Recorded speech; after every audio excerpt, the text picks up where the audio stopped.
The rain was merciless that night, pounding against the glass walls of the high-rise penthouse like it wanted to tear the world apart. Inside, beneath the dim golden glow of the chandeliers, a little girl sat on the marble floor, hugging her knees and crying silently. She had been crying for hours. Her father, the man the city called the most ruthless CEO, hadn't even noticed. He was too busy on a call, closing another deal worth millions, unaware that his daughter had just drawn a shaky picture of their family with her mother erased. And that was when she walked in. Amara didn't belong to this world of glass, power, and perfection. She was a simple woman with tired eyes, worn shoes, and a heart that carried more love than she knew what to do with. She came for a job, just another nanny position, to help her pay the bills. She never imagined that stepping into that penthouse would change not only her life but also the life of the man who had forgotten how to love. Backhand index pointing right. If you believe in kindness, second chances, and the power of love that heals broken hearts, please don't forget to like, comment, share, and subscribe.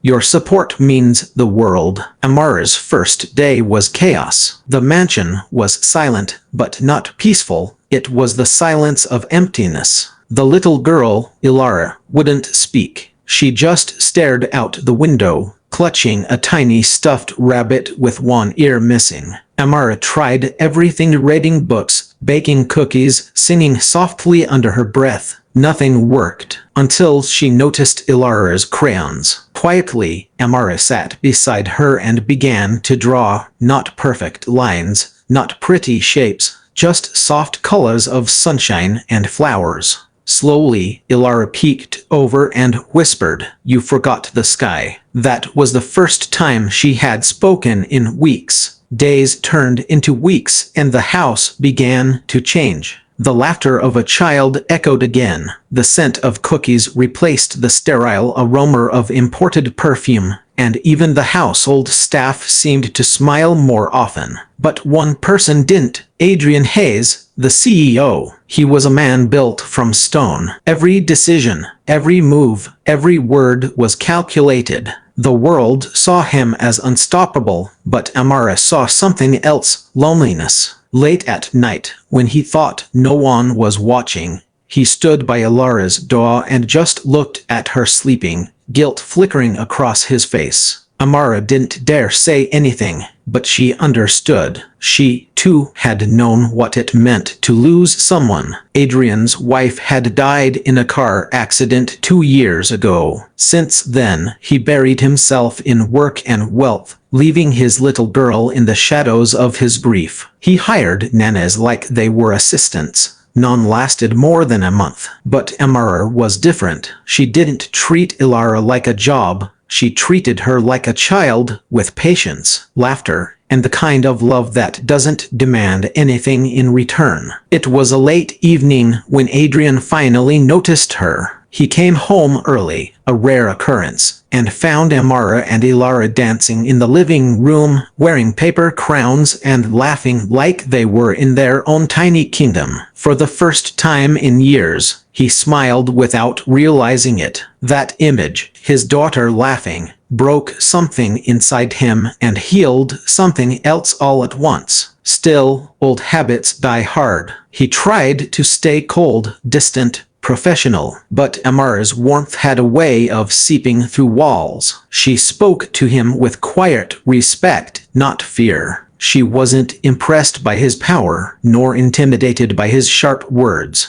When he told her to stop baking cookies because they make a mess, she smiled and said softly, "Maybe a little mess is what this home needs." He didn't reply, but that night he found himself reaching for one of those cookies. As weeks passed, their paths began to cross more often. Sometimes in the kitchen when she was making breakfast, sometimes in the garden when she helped Ilara plant flowers. He began to ask about her, where she came from, what she liked. She told him about her late mother, who taught her that the smallest acts of love can rebuild the biggest ruins. He listened quietly, like he hadn't listened to anyone in years. But the world doesn't easily forgive those who change. Rumors began spreading, whispers among the staff, the board members, and even Adrian's so-called friends. The CEO and the nanny. They mocked him behind closed doors. One afternoon, a business partner made a cruel remark about falling for the help, and Amara overheard it. Her heart sank. She didn't want to be a reason for his humiliation. That night, she decided to leave. She packed her small suitcase and walked to Ilara's room, tears already filling her eyes. Ilara was asleep, clutching the paper crown they had made together. Amara kissed her forehead, whispering a soft goodbye, and placed a note on Adrian's desk. But as she was about to step out of the door, she heard a voice, firm, broken, and trembling at once. "Don't go." Adrian stood there, his usually composed face raw with emotion. He said he didn't care what people thought, that for the first time in years, his home felt alive because of her. Amara froze. This was not the man she had met months ago. This was someone vulnerable, real, human. She wanted to stay, but fear held her back. "This isn't my world," she whispered. But he shook his head. "Then let me make it yours." From that night, things changed. Slowly, gently. Not through grand gestures or dramatic declarations, but through quiet moments, shared laughter, unspoken understanding, and a deep bond that grew stronger with every day. Amara taught him to slow down, to see life beyond numbers and meetings. Adrian taught her that even broken people could love again. For Ilara, it was magic. Her father began joining breakfast, walking her to school, telling bedtime stories. The three of them became a picture of something that looked a lot like family, fragile but beautiful. Then, one evening, everything almost shattered. Adrian's ex-mother-in-law, a powerful socialite, stormed into the mansion. She accused Amara of manipulating Adrian, of trying to replace her daughter. Adrian tried to defend Amara, but the woman's words cut deep. Amara stood quietly, tears glistening, but her head held high. "I never wanted to replace anyone," she said softly. "I only wanted Ilara to smile again." The woman left, furious. The silence afterward was painful. Adrian turned to Amara, but she was already walking away. "Maybe she's right," she said. "Maybe I don't belong here after all." For days, she stayed distant, unsure whether to stay or go. But then, something unexpected happened. Ilara fell ill. It wasn't serious, but she needed care, and Amara never left her side. Adrian watched from the doorway as Amara held his daughter's hand, humming softly through the night. That's when he realized this wasn't just love. This was home. He sat beside them, reaching for Amara's hand. There were no words, only the quiet rhythm of two hearts finally finding peace in each other's presence. Weeks later, Adrian did something he never thought he would. He took a day off. The three of them went to the park, flying kites, laughing under the open sky. For once, the world wasn't about business or appearances. It was about love, forgiveness, and second chances. When they returned home, Amara found something waiting for her, an envelope on her pillow. Inside was a simple note from Adrian. "You didn't just heal my daughter, you healed me. Stay, not as the nanny, but as part of this family." Tears filled her eyes as she looked at Ilara,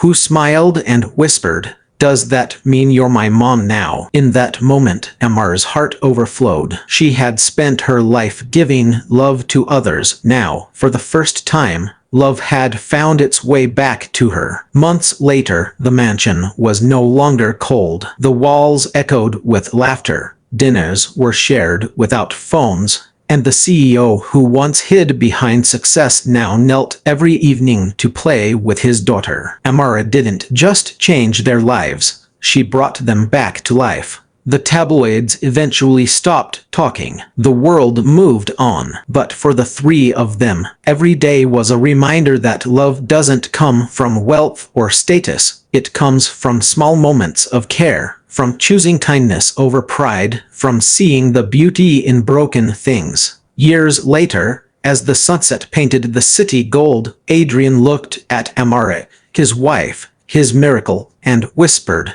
"You were never supposed to be just a nanny." She smiled, her eyes soft with love. "I never planned to steal your heart," she said, "but I'm glad I did." And for the first time in a long, long while, everything felt right. Sparkling heart, if this story touched your heart, please take a moment to like, share, and subscribe. Your small act of kindness helps spread more stories of love, healing, and second chances. Dove, before you go, tell us in the comments, do you believe love can heal even the deepest wounds? We'd love to hear your thoughts.